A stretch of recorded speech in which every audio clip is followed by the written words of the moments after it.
Hello everyone, my name is Jeremy and today I'm going to be reviewing 2012 Zombie Apocalypse. Now this movie appeared in my Netflix recently added to section, and I will admit that I am a sucker for zombie movies and I wanted to check it out, and so when I saw the movie I wanted to do a review for any of those of you who are questioning whether or not to watch it, who maybe have seen it. I myself am a sucker for zombie movies and I will watch them if they show up on Netflix or if they show up anywhere. And typically with low budget B-movie zombie movies, you tend to see a lot of really cheap effects, really bad acting. The zombies look like something you would draw with your left hand, and there's really not a plot, everybody dies, and there's just a whole lot of nothing going on.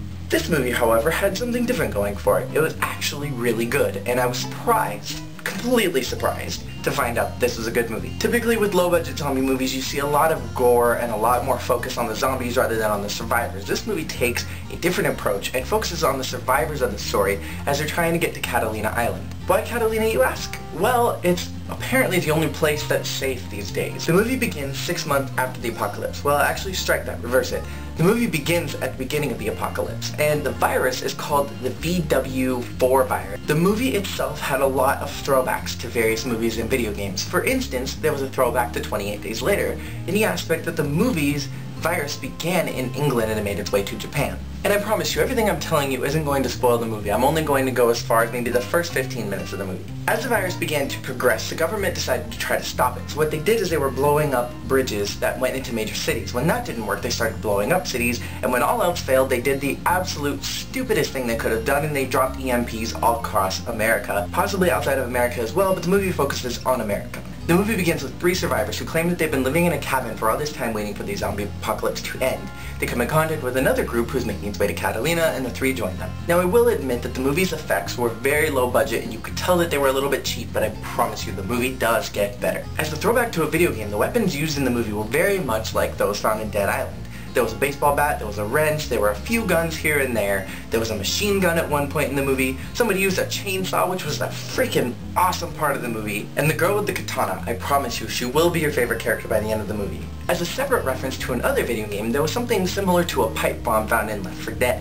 What this was is they used a foghorn like you would hear in a basketball game or a football game that they used to distract the zombies, because apparently the zombies are attracted to sound. As another throwback to multiple zombie video games, there were classes of zombies. Now there are 2 types of classes that are explicitly mentioned in the movie, and those are the shamblers and they are the runners. The shamblers are obviously the ones that are decaying, are much slower, and tend to walk with a hunch, whereas the runners are the ones that are more dangerous and more quick. There was also a 3rd class of zombie which I noticed, which was a much larger, almost thug-like person from Dead Island. As a final reference to multiple video games, there was a very cheesy boss battle at the end of the movie. Nonetheless, it was exciting and cool. The movie itself was more focused on the survivors and character development rather than gore and horror effects. However, that's not to say that the movie didn't get suspenseful and creepy at times. I will also say about the movie that the zombies did look a little bit cheap, and sometimes their makeup looked like they were wearing a big butterfly mask or something. All the characters in the movie aren't exactly relatable, but they also aren't boring.